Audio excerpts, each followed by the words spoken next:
नमस्कार दोस्तों, स्वागत है सरयू गंगा ग्रंथ में। ओम नमः शिवाय, जय महाकाल। आप सबको पता है कि सावन का पवित्र महीना आ रहा है और मेरी तरफ से आप सभी को सावन की बहुत बहुत शुभकामनाएं। महादेव आप सभी की सारी इच्छाओं को पूरा करें। आज के इस वीडियो में हम लोग बात करेंगे वो कौन सा ऐसा व्रत है जो हमें सावन के दिनों में नहीं करना चाहिए, वरना इसका दोष लगता है। पूज्य गुरु जी की कथा सुन के बहुत अच्छे से आपको बताऊंगा। बहुत ध्यान से सुनिएगा इस पूरे नियम को, पूरे प्रोसेसर को। लेकिन कैसे करना है, वो कौन सा उपाय समझाऊंगा। उससे पहले छोटा सा काम कर दो, और वो है वीडियो को कर दो लाइक। और जितने भी लोग मेरी आवाज पहली बार सुन रहे हैं, जल्दी से चैनल को कर दो सब्सक्राइब। ठीक है, देखो इस उपाय कोई उपाय नहीं है, बस आपको एक चीज बताना था। वो बताना क्या है समझो। देखो, जब सावन का महीना चलेगा तो मेरी बहुत सारी बहनें हैं, मेरे बहुत सारे भाई हैं, वो क्या करेंगे, व्रत भी रखेंगे। कुछ लोग सोमवार का व्रत रखते हैं तो कुछ लोग पशुपति व्रत रखते हैं। यहाँ पर एक नियम है, अगर आप पशुपति व्रत रखते हैं तो सावन का सोमवार का व्रत नहीं रखेंगे। नियम समझेंगे सबसे पहले। लेकिन अगर आप कई सालों से ऐसा नहीं कि आपने नया स्टार्ट किया नहीं, अगर आपने कई सालों से सोमवार का जो सावन सोमवार का व्रत है वो आप करते चले आए हैं, तो आप पशुपति व्रत इस सावन के महीने में ना तो उठाएंगे और ना ही करेंगे। यानी कि अगर आप सावन का सोमवार का व्रत रहते हैं तो पशुपति व्रत भूलकर भी नहीं करेंगे। इस चीज का ध्यान रखना, ठीक है। दूसरा नियम, अगर आप सावन का सोमवार का व्रत रहते हैं और अगर सावन के सोमवार के दिन कोई सा भी व्रत पड़ जाए, जैसे दोस्त बन जाए, एकादशी पड़ जाए, या फिर कोई सा भी तिथि आ जाए, कोई सा भी व्रत आ जाए, तो कोई भी व्रत आप नहीं रखेंगे। आप सिर्फ और सिर्फ सावन का सोमवार ही रखेंगे।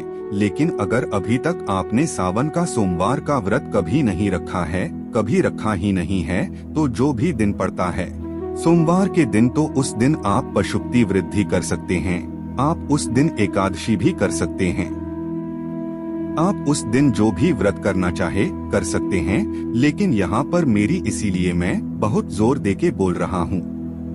लेकिन अगर आप कई सालों से सावन का सोमवार महादेव के लिए व्रत करते चले आए हैं, तो सावन के सोमवार के दिन कोई भी और व्रत नहीं करेंगे।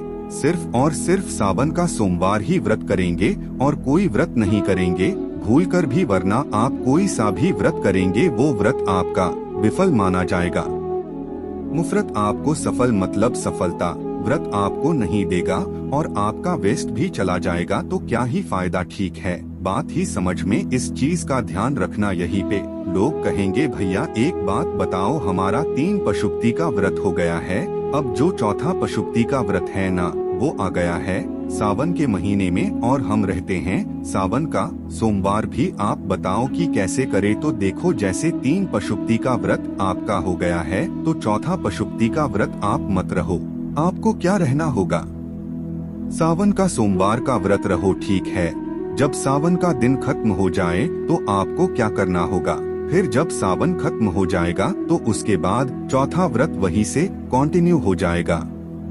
ऐसा नहीं कि पशुपति व्रत आपको फिर शुरू से करना है, जी नहीं। फिर आपको का जो चौथा व्रत होगा पशुपति का, फिर आपको वहीं से वो स्टार्ट हो जाएगा। ठीक है, लेकिन बस एक चीज का ध्यान रखना, महादेव का जो सबसे प्रिय महीना, सबसे प्रिय वो है सावन का महीना। तो अगर आप सावन का सोमवार रहते हैं तो उसके अलावा कोई और व्रत सोमवार के दिन नहीं रहेंगे। भूलकर भी, वो चाहे जितना बड़ा व्रत हो, चाहे प्रदोष जो एकादशी कोई सा भी व्रत पड़ जाए, आप व्रत सावन के सोमवार के अलावा नहीं रहेंगे कोई भी। ठीक है, इसका दोष लगता है। एक बहुत बड़ी कहानी है, बहुत लंबा प्रोसेसर है, अब बताऊंगा तो बहुत टाइम लग जाएगा। सिर्फ इतना समझो कि हमें सिर्फ और सिर्फ इस सावन के महीने में सोमवार का ही व्रत रखना है। यानी कि सावन सोमवार और कोई व्रत नहीं रखना है। ठीक है, पशुपति व्रत क्यों नहीं रखना है, आपको बता ही दिया कि अगर मान लो कि 2-3 व्रत चुके हैं और बाकी का व्रत अब सावन में पड़ रहा है, तो सारे व्रत को इसके पढ़ेंगे। सिर्फ रखेंगे सोमवार का मतलब सावन का सोमवार का व्रत। जब सामान खत्म हो जाएगा ना, उसके बाद आप कंटिन्यू करिएगा अपना पशुपति का वक्त, ठीक है? या फिर प्रदोष व्रत या फिर जो भी व्रत आप रखते हैं उसके बाद कंटिन्यू करेंगे, ठीक है? तो एक छोटी सी जानकारी इस वीडियो में मुझे समझानी थी। एक छोटा सा क्लिपिंग मैंने देख लिया गुरुजी का, तो मुझे लगा आप सबको समझा देना चाहिए ना। तो वीडियो पसंद आई हो तो लाइक कर दे, इन्फॉर्मेशन पसंद आई हो तो लाइक कर दे, कुछ पूछना और नहीं समझ में आया नीचे कमेंट करे। और जो भी भाई बहन मेरी आवाज पहली बार सुन रहे हैं, जल्दी से चैनल को कर दो सब्सक्राइब। ओम नमः शिवाय, जय महाकाल।